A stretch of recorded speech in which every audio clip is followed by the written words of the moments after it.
Hello friends, आप लोगों का स्वागत है मैं इस चैनल पे। जैसा कि कल हमने आरआरबी एनटीपीसी टेस्ट सीरीज 10 को कंप्लीट कर लिया। अब फ्रेंड्स, जिन लोगों ने हमारे ग्रुप को ज्वाइन किया है, जितने लोगों ने,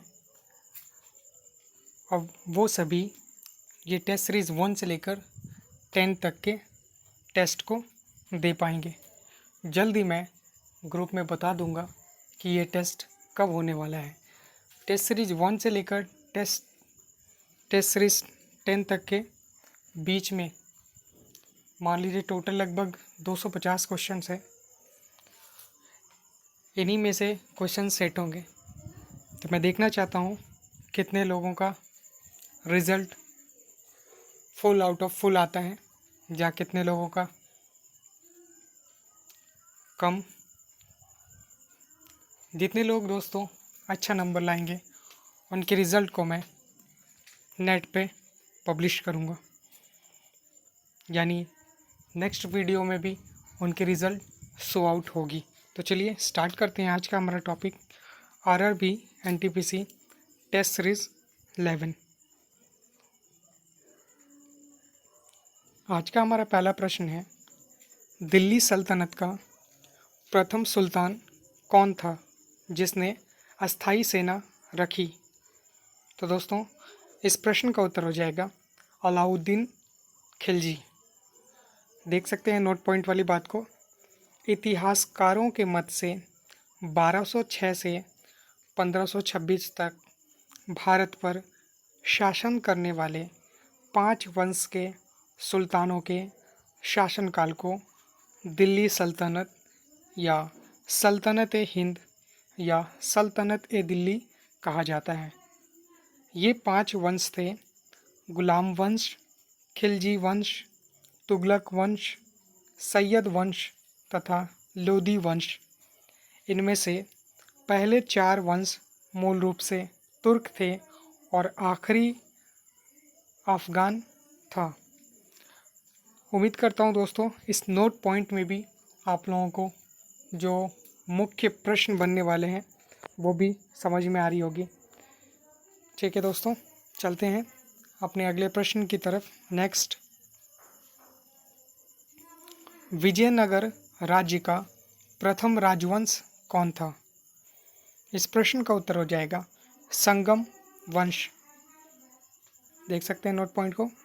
हरिहर और बुक्का ने अपने पिता संगम के नाम पर इस राजवंश का नाम रखा। विजयनगर साम्राज्य, इसका वास्तविक नाम कर्नाटक साम्राज्य था। ध्यान रख सकते हैं दोस्तों, अगर क्वेश्चन हमसे ये पूछ दे कि विजयनगर साम्राज्य का वास्तविक नाम क्या था, तो कर्नाटक साम्राज्य। इसकी स्थापना हरिहर और बुक्का राय नामक 2 भाइयों ने सन 1336 ईस्वी में की थी। पुर्तगाली इस साम्राज्य को 20 नागा राज्य के नाम से जानते थे। यहाँ पे भी हमें पॉइंट में एक क्वेश्चन मिली कि इसकी स्थापना 2 भाइयों ने की, उनका नाम हरिहर और बुक्का, कब की? 1336 ईस्वी में। और पुर्तगाली इस साम्राज्य को किस नाम से जानते थे? तब इस प्रश्न का उत्तर हो जाएगा 20 नागा। उम्मीद करता हूँ आप लोगों को समझ में आई होगी। चलते हैं अपने अगले प्रश्न की तरफ। नेक्स्ट, गुर्दे का भार लगभग कितना होता है? तो दोस्तों इस प्रश्न का उत्तर हो जाएगा 150 ग्राम। देख सकते हैं यहाँ पे येलो कलर से गुर्दे को दिखाया गया है। नोट पॉइंट में चलते हैं। प्रत्येक वयस्क गुर्दे का भार पुरुषों में 125 से 170 ग्राम के बीच और महिलाओं में 115 से 155 ग्राम के बीच होता है। नेक्स्ट, अर्जेंटाइट किसका अयस्क है? तो इस प्रश्न का उत्तर हो जाएगा चांदी। फ्रेंड्स, सिल्वर को रासायनिक नाम में हम आर्जेंटम भी कहते हैं। देख सकते हैं उसका प्रतीक है Ag। यहाँ पे नोट पॉइंट में देख लेते हैं। चांदी, अर्जेंटाइट, नेटिव सिल्वर, एजुराइट सिल्वर। एजुराइट चांदी एक चमकीली व बहुमूल्य धातु है। इसका परमाणु क्रमांक 47 व परमाणु द्रव्यमान 107.9 है। यह एक तन्य धातु है, अतः इसका उपयोग तार व आभूषण बनाने में होता है। उम्मीद करता हूँ दोस्तों आप लोगों को समझ में आई होगी। नेक्स्ट, न्यूट्रॉन कैसा कण है? तो इस प्रश्न का उत्तर हो जाएगा आवेशहीन। देख सकते हैं नोट पॉइंट में, न्यूट्रॉन की खोज जेम्स चैडविक ने 1932 में की थी। न्यूट्रॉन एक आवेश रहित मूलभूत कण है जो परमाणु के नाभिक में प्रोटॉन के साथ पाए जाते हैं। इसे स्मॉल n से दर्शाया जाता है। ठीक है दोस्तों, चलते हैं अपने अगले प्रश्न की तरफ। नेक्स्ट, रघुवंशम के लेखक कौन है? इस प्रश्न का उत्तर हो जाएगा कालिदास।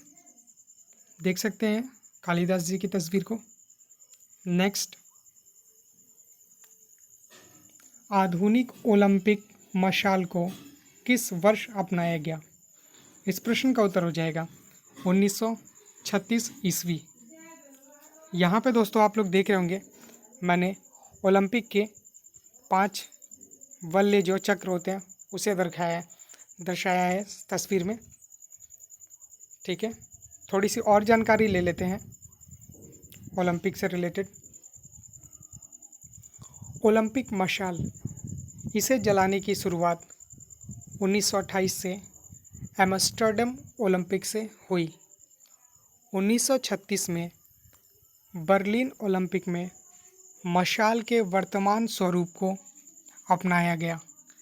इसी समय से मशाल को आयोजित स्थल तक लाने का प्रचलन शुरू हुआ।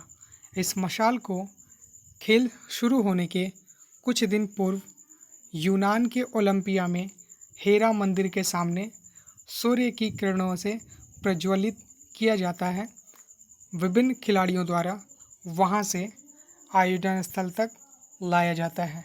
इसी मशाल से खेल समारोह विशेष की मशाल प्रज्वलित की जाती है। इस पॉइंट में भी दोस्तों बहुत ही इम्पोर्टेंट क्वेश्चंस हैं। ठीक है, ध्यान रख लीजिएगा आप लोग।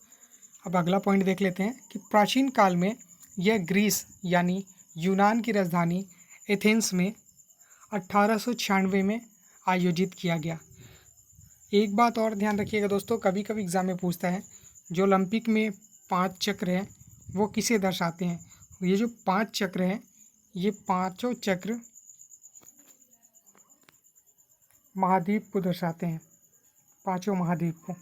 तो देखते हैं, प्रतीक है नीला चक्र, ये दर्शाता है यूरोप। पीला चक्र एशिया, काला चक्र अफ्रीका, हरा चक्र ऑस्ट्रेलिया, लाल चक्र उत्तरी एवं दक्षिणी अमेरिका। याद कर लीजिएगा दोस्तों, ये काफ़ी इम्पोर्टेंट है। चलते हैं अगले प्रश्न की तरफ। नेक्स्ट,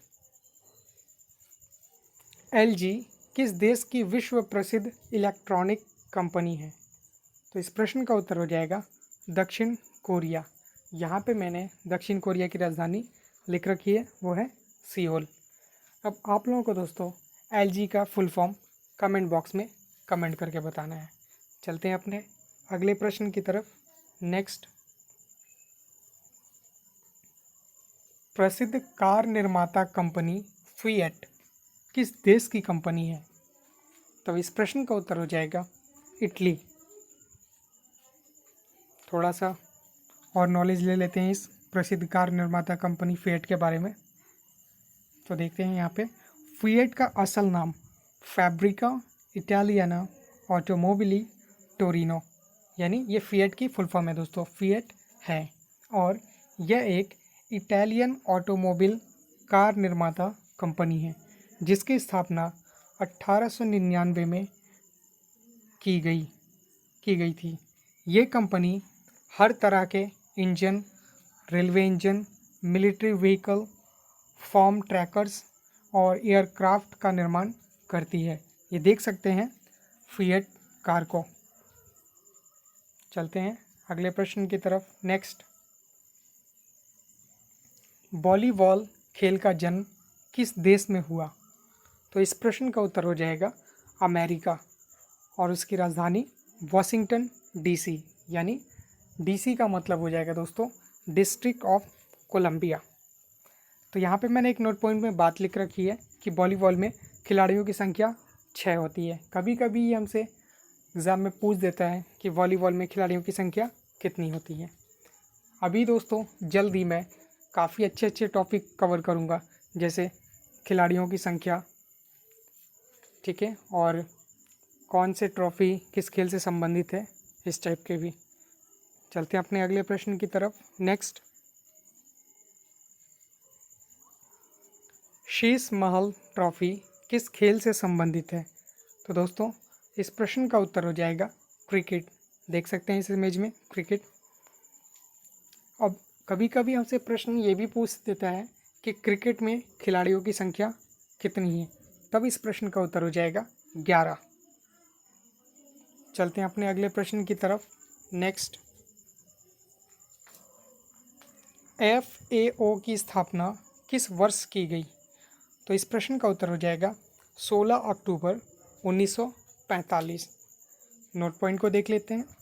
खाद्य एवं कृषि संगठन यानी अंग्रेजी food and agriculture organisation FAO एक अंतर्राष्ट्रीय संगठन है जो कृषि उत्पादन, वानिकी और कृषि विपणन संबंधी शोध विषय का अध्ययन करता है। यह संगठन खाद्य एवं कृषि संबंधी ज्ञान और जानकारियों के आदान प्रदान करने का मंच भी है।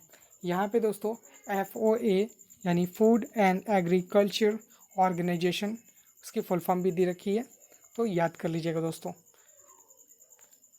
चलते हैं अपने अगले प्रश्न की तरफ। नेक्स्ट, मैग्नेटाइट किसका अयस्क है? तो इस प्रश्न का उत्तर हो जाएगा लोहा। यहाँ पे और भी मुख्य अयस्क है लोहा के, उसे भी देख लेते हैं। मैग्नेटाइट, हेमाटाइट, सिडेराइट, लाइमोनाइट या कभी कभी लिमोनाइट भी दे देता है, और आयरन पाइराइट, ये सभी लोहा के अयस्क हैं। दूसरे पॉइंट को देखते हैं। लोहा या लौह यानी आयरन आवर्त सारणी के 8वें समूह का पहला तत्व है। धरती के गर्भ में और बाहर मिलाकर यह सर्वाधिक प्राप्य तत्व है। भार के अनुसार धरती के गर्भ में यह चौथा सबसे अधिक पाए जाने वाला तत्व है। तो दोस्तों ये पॉइंट भी हमें मिल गई कि धरती के गर्भ में चौथा सबसे अधिक पाए जाने वाला तत्व कौन सा है? तो इस प्रश्न का उत्तर हो जाएगा लोहा। इसका रासायनिक चिन्ह होता है Fe यानी फेरम, और इसकी परमाणु संख्या होती है 26। उम्मीद करता हूँ आप लोगों को समझ में आई होगी। चलते हैं अपने अगले प्रश्न की तरफ। नेक्स्ट, भारत तथा पाकिस्तान के बीच कौन सी सीमा रेखा है? तो दोस्तों इस प्रश्न का उत्तर हो जाएगा रेड क्लिफ रेखा। देख लेते हैं नोट पॉइंट को। रेड क्लिफ रेखा 17 अगस्त 1947 को भारत विभाजन के बाद भारत और पाकिस्तान के बीच सीमा बन गई। सर सिरिल रेडक्लिफ की अध्यक्षता में सीमा आयोग द्वारा रेखा का निर्धारण किया गया। नेक्स्ट, पवन चक्कियों की भूमि किसे कहा जाता है? तो दोस्तों इस प्रश्न का उत्तर हो जाएगा नीदरलैंड। इसकी कैपिटल आप लोगों को कमेंट बॉक्स में कमेंट करके बतानी है। विश्व की सबसे बड़ी सॉफ्टवेयर कंपनी कौन है? तो दोस्तों इस प्रश्न का उत्तर हो जाएगा माइक्रोसॉफ्ट। देख सकते हैं नोट पॉइंट में। कंपनी का मुख्यालय अमेरिका में रेडमंड वॉशिंगटन में स्थित है। इसकी स्थापना बिल गेट्स ने 4 अप्रैल 1975 को की थी। इसका मुख्य उत्पाद विंडोज़ ऑपरेटिंग सिस्टम है, यानी दोस्तों Windows XP, Windows 3, Windows 7, Windows 10 etc. ये सभी इसका मुख्य उत्पाद है। और यहाँ पे देख सकते हैं माइक्रोसॉफ्ट कॉरपोरेशन या CEO यानी चीफ एग्जीक्यूटिव ऑफिसर कौन है माइक्रोसॉफ्ट के? तो वो है सत्यनारायण नाडेला।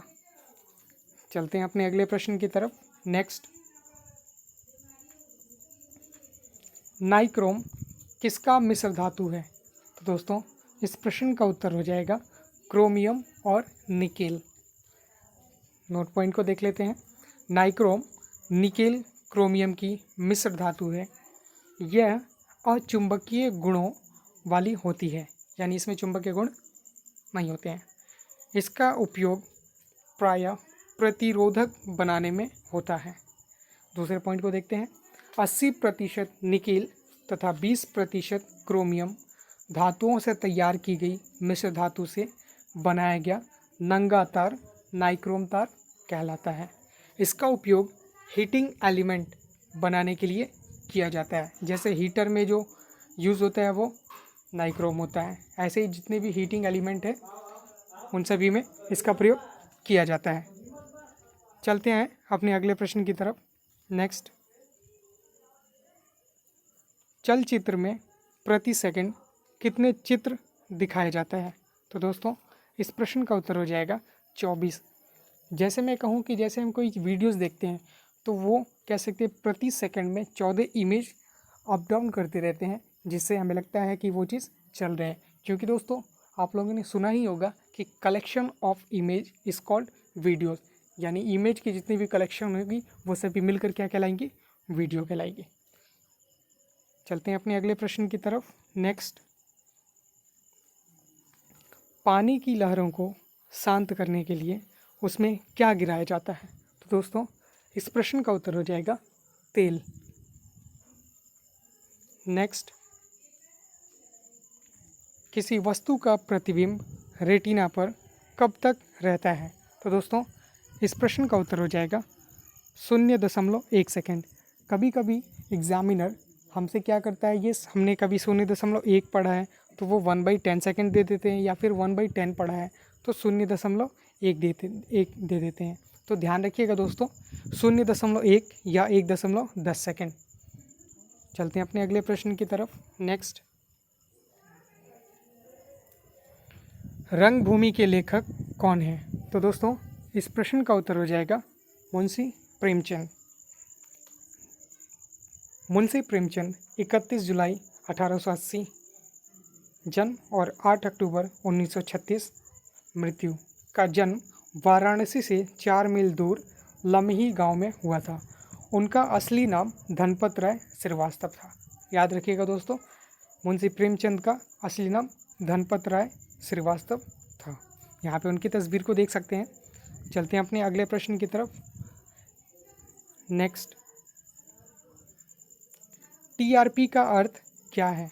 ये दोस्तों ये बात आप लोगों ने कई बार सुनी होगी। कभी कोई मूवी, सीरियल या कार्टून कुछ भी चीज़ देखते होंगे टेलीविज़न में, हम लोग सुन रहे हैं कि, या ज़्यादातर न्यूज़ चैनल में ऐसा होगा कि टीआरपी बढ़ गई, टीआरपी घट गई, ऐसा कुछ। तो टीआरपी होता क्या है? तो ये टीआरपी हो गया दोस्तों टेलीविज़न रेटिंग पॉइंट। अब देख लेते हैं टीआरपी का मतलब क्या है। टीआरपी यानी टेलीविज़न रेटिंग पॉइंट एक ऐसा टूल प्रोवाइड करता है जिसके द्वारा ये पता लगाया जाता है कि कौन टीवी चैनल सबसे ज़्यादा देखा जा रहा है या कौन सा सीरियल सबसे ज़्यादा देखा जा रहा है। टीआरपी के द्वारा यह देखा जाता है कि कौन टेलीविज़न शो कितना पॉपुलर है और लोग उसे दिन में कितनी बार और कितने समय के लिए देख रहे हैं। जैसे मैं कहूँ ये फ्रेंड, एक बड़े बड़े शहरों में एक स्पेसिफिक लोकेशन में इसको लगाया जाता है। मीडिया टूल ऐसे ही करके कुछ नाम है, उससे लगाया जाता है। वो क्या करता है दोस्तों, जैसे अभी हमारी सेटअप बॉक्स यूज़ आ रही है एसटीवी, तो उससे एक वो ट्रैक करता है कि इतने दूर के कवरेज में कितने चैनल को एक्सेस किया जा रहा है, मतलब किस चैनल को, जैसे 9XM हो गया, सोनी मैक्स हो गया, आज तक हो गया, न्यूज़ की जो भी चैनल है दोस्तों, ये कोई भी ऐसी चैनल हो, सिंगिंग, कार्टून, मूवीज़, जो भी चैनल हो, उसमें रेटिंग पॉइंट मतलब किसका कितना बढ़ रहा है वो चेक करता है। तो वही होता है दोस्तों टीआरपी। उम्मीद करता हूँ कि आप लोगों को समझ में आई होगी। चलते हैं अपने अगले प्रश्न की तरफ। नेक्स्ट, भारत का सबसे बड़ा चिड़ियाघर कहाँ है? तो दोस्तों इस प्रश्न का उत्तर हो जाएगा कोलकाता। और चिड़ियाघर का नाम क्या है दोस्तों? जूलॉजिकल गार्डन, और कोलकाता में ये अलीपुर में है। चलते हैं अपने अगले प्रश्न की तरफ। नेक्स्ट, सबसे अधिक विद्युत ऋणात्मक तत्व क्या है? तो दोस्तों इस प्रश्न का उत्तर हो जाएगा फ्लोरीन। फ्लोरीन के बाद क्लोरीन, फिर ब्रोमीन, आयोडीन, एस्टार्टिन, ऐसे करके ये क्रम चलेगा दोस्तों। तो यहाँ पे इस प्रश्न का उत्तर क्या हो जाएगा? फ्लोरीन हो जाएगा। चलते हैं अपने अगले प्रश्न की तरफ। नेक्स्ट, स्टारफिश क्या है? तो दोस्तों इस प्रश्न का उत्तर हो जाएगा इकाइनोडर्मेट्स। अब यहाँ पे एक सस्पेंस दोस्तों हमें मिल रहा है कि अब ये इकाइनोडर्मेट्स क्या है। कभी कभी हो सकता है हम पढ़े भी होते हैं तो भूल जाते हैं, तो कोई नहीं दोस्तों, इकाइनोडर्मेट्स के बारे में हम थोड़ी सी चर्चा कर लेते हैं। इसको हिंदी में शूलचर्मा या एक्टिनोडर्म, यानी पूर्णतः ये समुद्री प्राणी है। जंतु जगत के इस बड़े संघ में तारामीन यानी स्टारफिश, ओफियूराइड तथा होलोथूरिया आदि भी सम्मिलित है। अंग्रेजी शब्द एकाइनोडर्माटा का अर्थ है कांटेदार चमड़े वाले प्राणी। ध्यान दीजिएगा दोस्तों इस पॉइंट को। अंग्रेजी शब्द एकाइनोडर्माटा का अर्थ है कांटेदार चमड़े वाले प्राणी। शूल चर्मों का अध्ययन अनेक प्राणी विज्ञान ने किया है। इस संघ में 4000 प्रकार के प्राणी हैं जो संसार के सभी सागरों और विभिन्न गहराइयों में पाए जाते हैं। शूल चर्मा की परिभाषा हाइमन ने 1955 ईस्वी में इस प्रकार दी कि इकाइनोडर्मेटा संघ के सभी जीव समुद्री होते हैं जिनका शरीर कांटेदार होता है। इनके शरीर में जन प्रवाही संस्थान होते हैं। इन एकलिंगी प्राणियों का शरीर त्रिस्तरीय एवं 5 बाहुओं में विभाजित रहता है, जैसे तारा मछली, सी ऑर्चिन, सी कोकम्बर इस संघ के प्रमुख प्राणी हैं। तो यहाँ पे दोस्तों देख सकते हैं ये तारा मछली फर्स्ट में है, उसके बाद सी ऑर्चिन देख सकते हैं यहाँ पे, ये भी नुकीला कांटेदार, एंड उसके बाद सी कोकम्बर यहाँ पे देख सकते हैं दोस्तों सी कोकम्बर। जैसा कि इसमें बताया है कि इकाइनोडर्मेट्स का मतलब क्या होता है, अंग्रेजी शब्द एकाइनोडर्मेट का अर्थ होता है कांटेदार चमड़े वाले प्राणी। ठीक है दोस्तों, तो वो भी देख सकते हैं कांटेदार हैं और चमड़े वाले प्राणी हैं। उसके बाद दोस्तों तारा मछली का आकार तारा जैसा होता है। शरीर में डिस्क और 5 भुजाएं होती हैं जो कड़े प्लेट से ढकी रहती हैं। ऊपरी सतह पर अनेक कांटेदार रचनाएं होती है। डिस्क पर मध्य में गुदा स्थित होती है। निचली सतह पर डिस्क के मध्य में मुंह स्थित होता है। तो उम्मीद करता हूं दोस्तों कि आप लोगों को ये समझ में आई होगी। अगर दोस्तों हमारी वीडियो अच्छी लग रही हो तो लाइक, शेयर और सब्सक्राइब करना ना भूलें और बेल आइकन को भी प्रेस कर दें जिससे कि आप लोगों को डेली नोटिफिकेशन मिलती रहे। जैसा कि दोस्तों आप सभी को पता है कि हमारे टेस्ट सीरीज़ में 25 वन लाइनर क्वेश्चन होते हैं। वैसे तो दोस्तों वो कहने के लिए 25 ही है, लेकिन नोट पॉइंट में भी हम कुछ बहुत ही महत्वपूर्ण क्वेश्चंस को कवर करते हैं, बहुत ही महत्वपूर्ण बातों को देखते हैं, जो क्वेश्चन अगर उस हिसाब से देखा जाए तो 25 से भी ऊपर है। तो चलिए 25 वन लाइनर देखने के बाद हमारा कुछ प्रैक्टिस क्वेश्चन होता है, तो उस प्रैक्टिस क्वेश्चन को देखते हैं। आज का हमारा पहला प्रश्न है, FAO यानी फूड एग्रीकल्चरल ऑर्गेनाइजेशन की स्थापना किस वर्ष की गई? ऑप्शन ए 1944 ईस्वी, ऑप्शन बी 1945 ईस्वी, ऑप्शन सी 1946 ईस्वी या ऑप्शन डी 1947 ईस्वी। उम्मीद करता हूँ दोस्तों इसका जवाब आप सभी बिल्कुल सही देंगे, क्योंकि अभी थोड़ी देर पहले हमने इसके बारे में काफ़ी अच्छे से चर्चा की है। तो बिल्कुल सही कहा दोस्तों। जिन लोगों का जवाब ऑप्शन बी यानी 1945 1945 ईस्वी है, उनका जवाब बिल्कुल सही है। चलते हैं अगले प्रैक्टिस क्वेश्चन की तरफ। नेक्स्ट, प्रसिद्ध कार निर्माता कंपनी फिएट किस देश की कंपनी है? Option A France, option B America, option C Italy या ऑप्शन डी लग्जमबर्ग। ये तो मैं श्योर हूँ दोस्तों, इसका जवाब आप सभी सही सही बताइएगा। बिल्कुल सही कहा दोस्तों, ऑप्शन सी इटली। आपने अभी तक दोनों प्रश्नों के जवाब बिल्कुल सही बताए हैं। तो चलते हैं अपने अगले प्रश्न की तरफ, देखते हैं हमारा अगला प्रश्न क्या है। गुर्दे का भार लगभग कितना होता है? Option A 150 gram, option B 200 gram, option C 250 gram या ऑप्शन डी 300 ग्राम। बिल्कुल सही कहा दोस्तों, ऑप्शन ए 150 ग्राम। आपने सभी प्रश्नों का जवाब बिल्कुल सही बताया है। तो चलिए दोस्तों, चलते हैं अपने कल के चैलेंजिंग क्वेश्चन का आंसर जान लेते हैं। तो दोस्तों, कल का प्रश्न ये था, कर्क रेखा किस राज्य से होकर नहीं गुजरती है? तो जितने लोगों का जवाब दोस्तों आंध्र प्रदेश था, ऑप्शन डी, उन सभी का जवाब बिल्कुल सही था। तो दोस्तों, जैसे इसको एक याद करने के लिए हम एक ट्रिक को भी फॉलो कर सकते हैं। वो ट्रिक है मित्र, जैसे हिंदी में मित्र, मगर, मगर मगर, पश्चिम बंगाल, उसके बाद जे और सी। अब देख सकते हैं मित्र से कौन कौन राज्य हो जाएंगे। मी से हो जाएगा मिज़ोरम, त्रो से हो जाएगा त्रिपुरा, ये 2 कवर हो गए। ये कर्क रेखा से होकर गुजरने वाले हैं दोस्तों मित्र। उसके बाद है मगर, यानी मौ से हो जाएगा महाराष्ट्र, गौ से हो जाएगा गुजरात, रौ से हो जाएगा राजस्थान। अब ये मिल गए मगर से। उसके बाद पश्चिम बंगाल, तो पश्चिम बंगाल एक है ही। उसके बाद जे और सी था, तो जे से हो जाएगा दोस्तों झारखंड और सी से हो जाएगा छत्तीसगढ़। उम्मीद करता हूँ दोस्तों आप लोगों को समझ में आई होगी। तो जो मैंने ट्रिक वाला नाम लिखा मित्र, मगर, पश्चिम बंगाल जैसे, यानी ये जो नाम मैंने बताया, ये सभी क्या है, इन सभी वर्ड में या इन सभी बातों में वो राज्य छुपे हैं जो कर्क रेखा से होकर गुजरते हैं। तो वो दोस्तों अगर हमें याद हो जाएगा, मैं नेक्स्ट वीडियोस बना दूंगा इसके लिए, अगर वो हमें याद हो जाएगा तो इस टाइप के क्वेश्चन हमसे फंसेंगे नहीं। उम्मीद करता हूँ दोस्तों कि आप लोगों को वीडियो अच्छी लग रही होगी। आज का हमारा चैलेंजिंग क्वेश्चन है, अल मुखबरात किस देश की गुप्तचर संस्थाएं हैं? Option A Spain, option B United Kingdom, option C Iraq या ऑप्शन डी जर्मनी।